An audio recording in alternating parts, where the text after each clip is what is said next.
article en plastique ou d'une autre matière utilisé une seule fois ou dans le cadre d'un seul événement avant de s'en départir.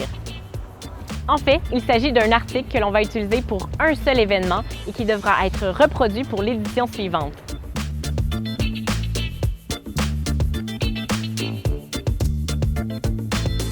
En événementiel, on pense fréquemment à tout ce qui est en lien avec la vaisselle à usage unique, mais nous intégrons à cette définition aussi d'autres articles fréquemment utilisés, comme les t-shirts que l'on imprime pour les bénévoles.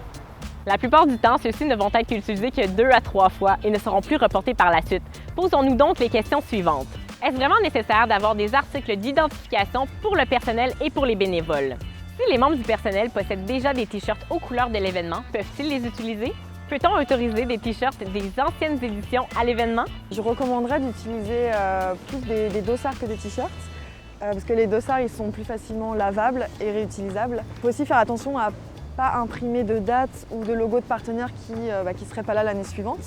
On inclut dans la définition d'articles à usage unique la plupart des objets promotionnels, même ceux dits réutilisables, comme par exemple les stylos ou les bouteilles d'eau réutilisables. La meilleure solution, ce serait de les éliminer totalement. Mais sinon, en fait, l'événement, il a vraiment un pouvoir sur les partenaires financiers et les kiosques, sur ce qu'ils proposent comme objet promotionnel. On ne fait pas d'échantillonnage à grande échelle, première des choses. Deuxième des choses, on demande à nos partenaires que ce soit des produits qui sont utilitaires. Je donne l'exemple cette année, on va donner des mini-cendriers portatifs pour les gens qui fument. C'est un objectif qui va plus loin. Aussi, on voit de plus en plus des événements qui proposent des incitatifs financiers pour les kiosques qui ne proposent pas du tout d'objets promotionnels.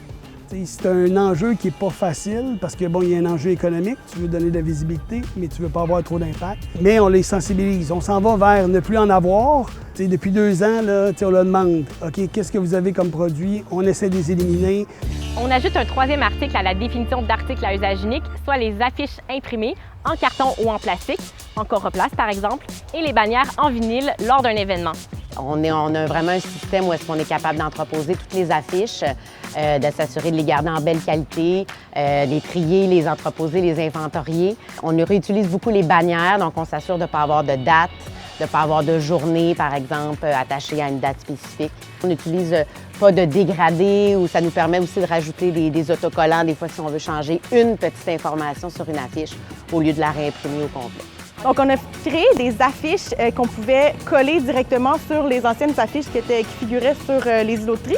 Puis là, par exemple, cette année, on a changé quelques petits trucs de recyclage. Donc, c'est vraiment un collant qu'on a réimprimé avec ce qui est vendu sur le site. Puis on va pouvoir faire ça quand même plusieurs années, de pouvoir recoller les pictogrammes.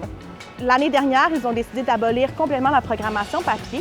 Donc, il y a une application mobile maintenant sur les téléphones intelligents. On peut recevoir les notifications, mais il y a aussi des écrans géants qui sont à différents endroits sur le site. Je crois qu'il y en a 3 au total. Puis, on peut vraiment regarder l'horaire de la journée. On peut regarder aussi la map du site. Donc, où est-ce qu'ils sont les stations d'eau, où est-ce qu'ils sont les concessions alimentaires. Avoir des solutions durables, c'est bien. Savoir les communiquer à votre équipe, à vos fournisseurs et à votre public, c'est la clé. À suivre dans la prochaine capsule.